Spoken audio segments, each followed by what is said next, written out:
एक बेबी तो चले हो गया, आपने ट्रीटमेंट की, हो गया, तो दूसरे बेबी में कितना गैप होना चाहिए?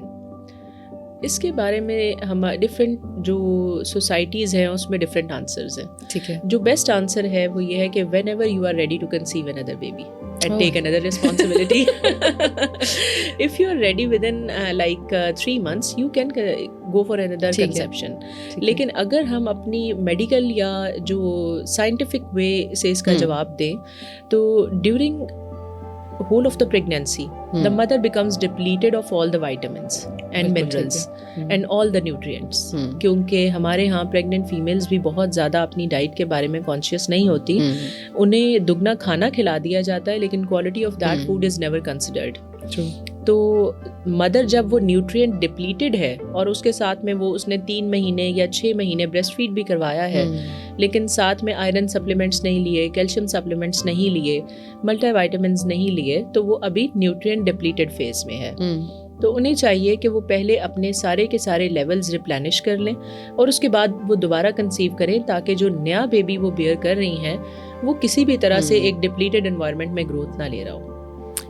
आपने मेरे सामने किसी को एक बात कही थी और मुझे वो बड़ी पसंद आई थी और वो ये थी, आपने कहा कि पहले बच्चे की दफ़ा तो जो तुम्हारी माँ ने खिलाया था ना, बिल्कुल वो सब तुम्हारे अंदर से बच्चे ने ले लिया. अब दूसरे बच्चे की दफ़ा जो तुमने खाना है वही होना है. Exactly. तो दैट इज सो ट्रू कि आप अगर मल्टीविटामिन्स नहीं ले रहे हो, अपनी प्रॉपर नरिशमेंट नहीं कर रहे हो, तो अगला बच्चा आप खुद बीमार कर रहे हो, खुद ख़राब कर रहे हो. इसमें मैं ज़रूर यहाँ पे एम्फसाइज करना चाहूँगी कि हम बार बार मल्टीविटामिन्स या सप्लीमेंट्स का जिक्र कर रहे हैं. हमारे यहाँ एक बड़ा कॉन्सेप्ट है कि हमने जो फैंसी फूड्स हैं या फूड आइटम्स जो फैंसी हैं वो बहुत ज़्यादा लेने हैं. वेजिटेबल्स, रॉ फ्रूट्स नहीं लेने, सैलड्स नहीं लेने, because they are not our culture. हमारे यहाँ वही कार्बोहाइड्रेट आती हैं. यस, उनकी अपनी एक ज़रूरत है लेकिन जो बैलेंस डाइट का कॉन्सेप्ट है वो बहुत कम है. इवन अगर हम समटाइम्स अपने आप को भी देखें तो अगर हम किसी फंक्शन को अटेंड कर रहे हैं या कहीं जा रहे हैं, कहीं पे किसी के पास मेहमान हैं, तो हमारा वो जो बैलेंस्ड वाला लेवल होता है वो आउट हो जाता है. True.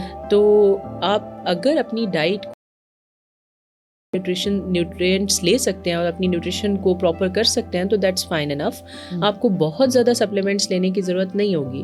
बिल्कुल. लेकिन अगर आप समझते हैं कि आपको मुश्किल है कि आप अपनी बैलेंस डाइट मेंटेन कर सकें तो फिर आप एडिशनल सप्लीमेंट्स ज़रूर ले लें. तो क्या हमें टीन एज में या अपनी 20s में या शादी से पहले आई वुड से क्या सप्लीमेंट्स लेने चाहिए? बिल्कुल. अगर आप समझते हैं कि आपकी डाइट सब ऑप्टिमल है या आप वीकनेस फील करते हैं या आप टायर्डनेस आती है, चिड़चिड़ापन है, सांस चढ़ता है, बिकॉज दीज आर एडल्ट्स. तो अब यंग बच्चों में भी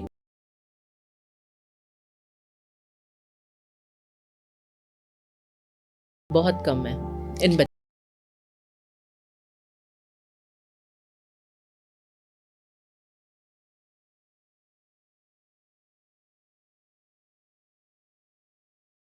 That was so surprising for me. मैंने उसको देखा और मैंने फिर पूछा.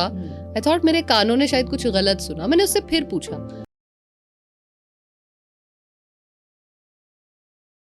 उसकी अच्छी खासी की भी कि ना तो इसको दूध, दही, अंडा कुछ उसकी डाइट में है ही नहीं है. उसकी डाइट में सिर्फ प्रोसेस्ड फूड्स हैं because they are easy to buy और easy to get and they are easy to munch on.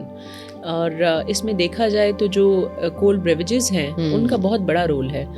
अगर आप एक ग्लास किसी भी बेवरेज का ले रहे हैं जो कि कोला ड्रिंक्स हैं, बहुत इजीली अवेलेबल हैं और बड़ी फैंसी भी कंसिडर की जाती हैं, तो वो ना सिर्फ आपकी बॉडी को और बहुत से इफेक्ट्स दे रहा होता है, एक शुगर लोड दे रहा होता है, वो कैल्शियम चिलेटर है. कैल्शियम को वो बाइंड कर लेता है और बॉडी से रिमूव कर देता है. इसके कॉन्ट्रेरी ये तो यंग जनरेशन की बात हो गई. जो हमारी एडल्ट पॉपुलेशन है उसमें चाय और कॉफ़ी का इंटेक बहुत ज़्यादा हो गया है.